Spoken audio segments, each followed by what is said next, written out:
Los medios de extinción de los actos jurídicos son bastante variados. En esta oportunidad, mi grupo y mi persona tenemos el agrado de expresar lo que es la novación y la dación en pago.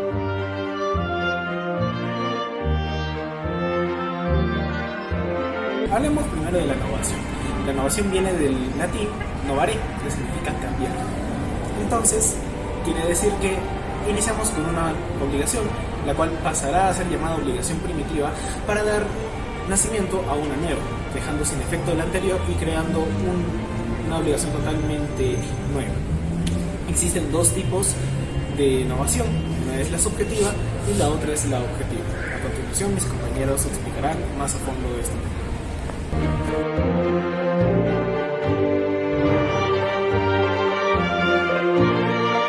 Ok, para continuar con el tema sobre requisitos de la novación, vamos a hablar primero sobre la preexistencia de una obligación válida. Para esto tenemos que tener nuestra obligación que esté pendiente a cumplirse, y dentro de esta su objeto debe ser posible. Caso contrario, el objeto llega a ser imposible, se da la extinción de esta obligación y básicamente habría una imposibilidad de novar la obligación. Segundo, la creación de una nueva obligación. Para esto hay que entender que la obligación primitiva como la obligación nueva son completamente distintas. ¿Por qué? Porque en la obligación nueva se modifican los elementos constitutivos de la obligación, se cambian también los sujetos que intervienen en la obligación, se suprime la condición que estaba sujeta en la obligación, al igual que también se cambia una obligación pura a una obligación condicional. Animus novandi. Tercero, hay que entender muy bien que en sí la novación tiene que estar establecida entre las partes. Caso contrario, no se establece, aún estaría existiendo tanto la obligación primitiva como la obligación nueva. Lo que se busca con la novación es prácticamente extinguir o reemplazar la obligación primitiva por una nueva, con nuevas condiciones, etc. Pero si en todo caso no se establece una novación, estas dos aún estarían existiendo, lo cual el deudor estaría en toda la obligación de cumplir con estas dos obligaciones. Seguidamente les explicaré la novación de tipo objetiva, la cual se da cuando el mismo acreedor y el mismo deudor sustituyen la primitiva obligación por una nueva, con una prestación distinta o un título diferente.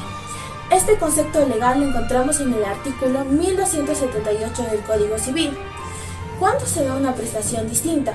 Cuando se sustituye el objeto de la obligación por otro, cuando se agrega o suprime una condición, cuando una obligación mancomunada pasa a ser solidaria o cuando operan cambios sobre el propio vínculo jurídico. Para comprenderlo mejor es necesario plantear el siguiente caso práctico. Juan y Lucio celebran un contrato de compra y venta de una casa valorizada en $100,000 americanos. Posteriormente, por mutuo acuerdo, la sustituyen por la obligación de Lucio de entregar un departamento. Aquí claramente se ha dado una novación en virtud del cambio en el objeto de la obligación. Continuando con la novación objetiva, como ya sabemos, este se da en dos diferentes situaciones, por prestación distinta o por título diferente. Yo les vengo a hablar sobre título diferente. ¿Qué sucede aquí? Como ya sabemos, el título es aquello que genera una obligación. En este caso, a título diferente, justamente este que lo genera, la causa de la obligación, cambia. Como por ejemplo, la conversión de un depósito ¿a qué? A un préstamo. O también la conversión en compra y venta de entregar, de la obligación en entregar una cosa a título permuta. Ahora bien, quiero continuar diciéndoles otra cosa. Ahora lo que les quiero decir justamente son aquellos actos que no constituyen la novación. ¿Cuáles son estos? 1. La modificación de un plazo. 2. La modificación de ¿qué? Pues del lugar del pago. 3. La modificación de tasas de intereses. 4. La adición de una cláusula penal. Y 5. Que viene a ser la adición de garantías. Esto no sucede así porque son modificaciones incidentales, mas no sustanciales. Listo, eso es todo. Cabe señalar que subrogar hace referencia al hecho de que una persona ocupe el lugar de otra, o esta persona sustituya o reemplace a la otra. En lo que respecta al cumplimiento de obligaciones, tenemos el ejemplo en el caso en donde A y B son deudores solidarios hacia con X, que es el acreedor. La deuda es de 16.000 soles. Entonces, por cosas del destino y de la vida, el deudor A pues no tiene el dinero suficiente para cumplir con la obligación de dar suma de dinero. Entonces B, al encontrarse en esta relación solidaria con A, asume la deuda de A y paga 10.000 soles, por lo que B se convierte también en acreedor.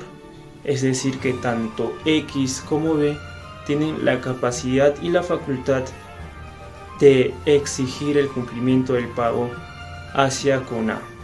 Ahora bien, continuando con el pago indebido, su propio nombre lo dice, esto es cuando un deudor o una persona quiere realizar un pago y pues lo hace de forma equivocada o errónea. A continuación mencionaré los principales sucesos en los que se configuran. Como primer suceso tenemos la intención del cumplimiento de la obligación. Como segundo, el animus solvendi. Estos dos primeros supuestos hacen referencia a que cuando un deudor tiene la plena intención, así como el ánimo de cumplir y eliminar la obligación, pero por ciertas circunstancias lo hace de forma equivocada o lo hace con el acreedor erróneo, inadecuado.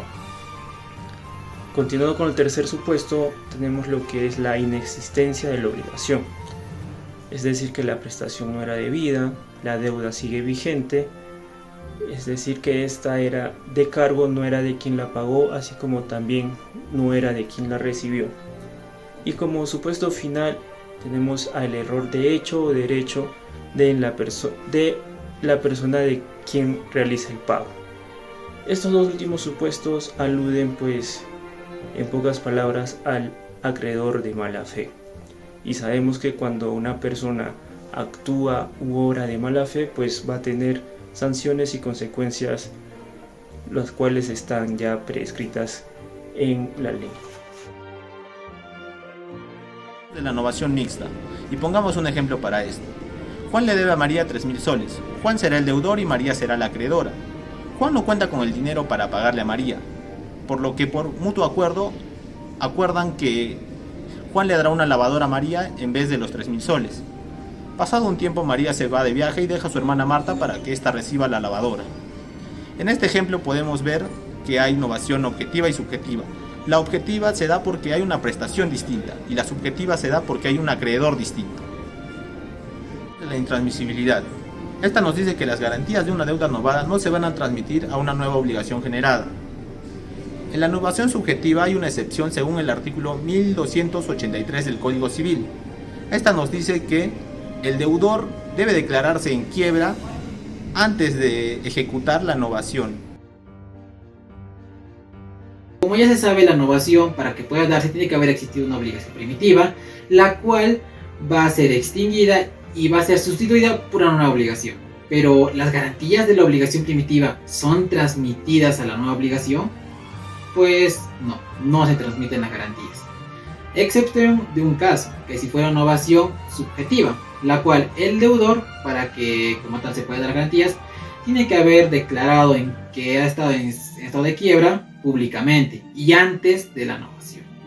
Ahora vayamos al siguiente punto, la novación y su nulidad. ¿Qué sucede si se declara nula la novación y como tal es anulable? Pues la novación así se extingue y la obligación primitiva resucita, por decirlo, ¿no? Revive. Pero el acreedor no podrá valerse o no podrá hacerse a sí mismo la garantía que ya han prestado los terceros. Y para finalizar vamos a hablar de la dación en pago. Esta es una forma de extinción de obligación, específicamente una novación por cambio de objeto. El Código Civil, en su artículo 1265, nos da una noción diciéndonos que el pago queda efectuado cuando el acreedor recibe en forma de cancelación total o parcial de la deuda un bien diferente al que debía ser entregado. Y en el artículo 1266 menciona que si la cantidad es determinada por la cual el acreedor va a recibir el objeto, la relación con el deudor se fijará bajo las reglas de la compra-venta.